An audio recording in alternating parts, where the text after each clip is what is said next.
Now your Fox News Alert. Republican Senator Lindsey Graham sending a strong message to America on America's involvement in Syria. Listen. Mr. President, clear the air. Be decisive, be firm about why it matters to us as a nation to get Syria right.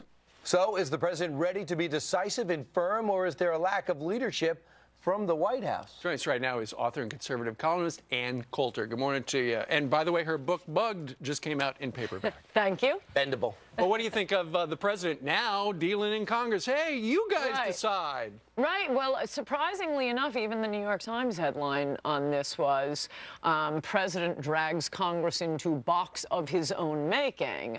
I mean, what Republicans ought to be able to vote on in Congress is whether they could invent a time machine, go back, and not have Obama issue an ultimatum on chemical weapons. But, you know, I'm really enjoying seeing all these liberals, the utter blinding hypocrisy of them complaining about this chemical weapons attack. Saddam Hussein killed 10 times as many people with chemical weapons, 5,000 Kurds, his own Kurds, in a single day.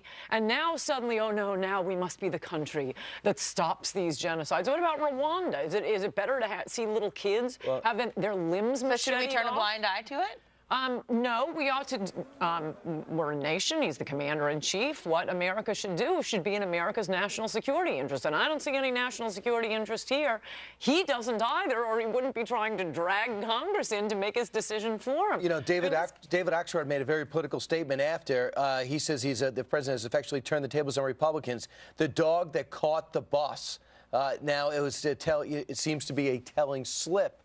Does that show that this is political when Axelrod makes that statement? Yeah, we're talking about our national security, him being the commander-in-chief, and this is just a political game for them.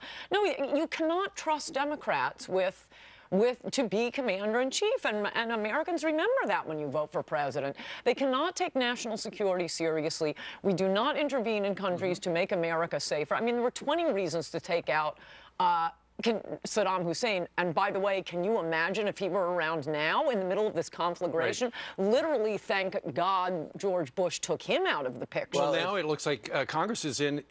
He's boxed Congress in. And we saw John McCain yesterday after the meeting with the president say, you know, unless Congress goes along with it, it could be catastrophic. Oh, as opposed to going along with it, and then it's going to be smooth sailing. It's catastrophic to go in. I mean, if he hits the chemical weapon plant itself. Boom.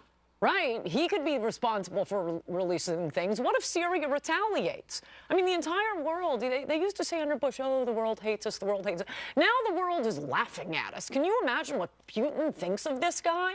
Right. What will happen if he intervenes and there is an attack on Israel or who knows where the attack could come from? By the way, these chemical weapons came from Iraq. When you look at Pelosi, Saddam. I wouldn't doubt that. I would be very happy to see the top of those canisters to see what the return address is.